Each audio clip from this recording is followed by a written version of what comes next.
Good morning guys. Ayan, maaga tayo nagising ngayon guys kasi may mga pasok ang mga bata. Alam niyo naman, bago pumasok dapat nakakain o kaya may baon ng ating mga anak. So, nagluto tayo dito ng giniling. So, yan ang ipapalaman natin sa tinapay. At the same time, pwede naman din kanin. Iulog sa kanin. Ayan.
Buns guys. Pwede natin ipalaman para may baon sila sa school.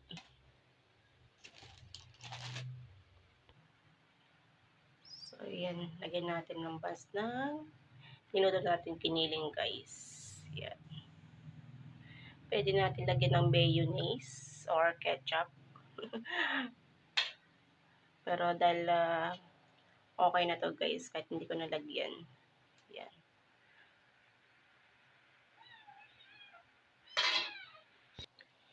So, ayan guys. Kapalamanan natin yung ating tinapay guys.